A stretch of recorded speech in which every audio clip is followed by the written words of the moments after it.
श्रीशीतलाष्टकस्तोत्रम् विनियोगः।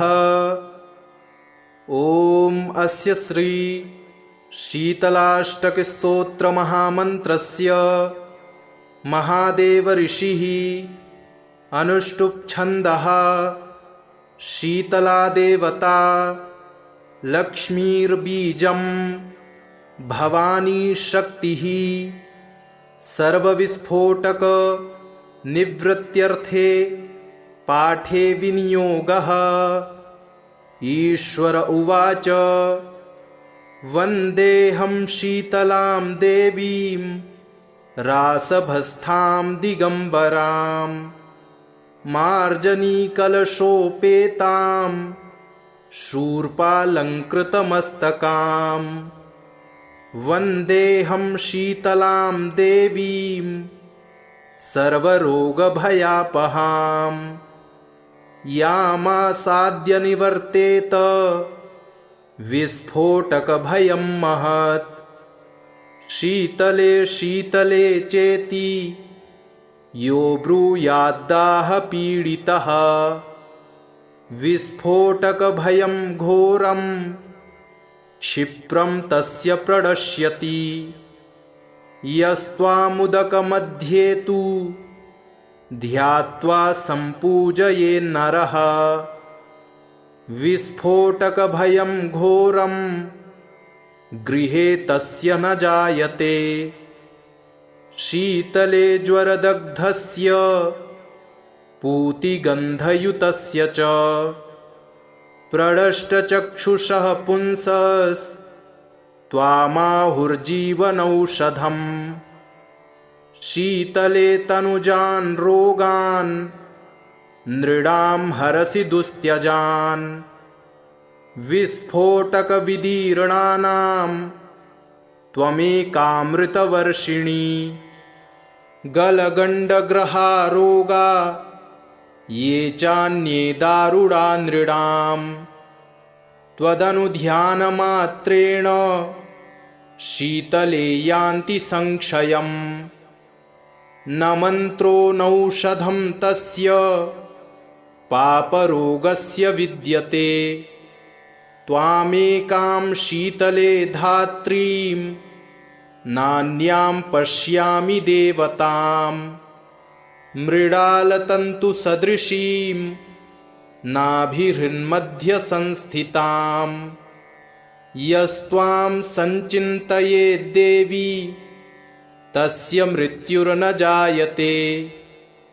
अष्टकं शीतला देव्या यो नरः प्रपठेत् सदा विस्फोटकभयं घोरं गृहे तस्य न जायते। श्रोतव्यं पठितव्यं च श्रद्धाभक्तिसमन्वितैः। उपसर्गविनाशाय परं स्वस्त्ययनं महत्।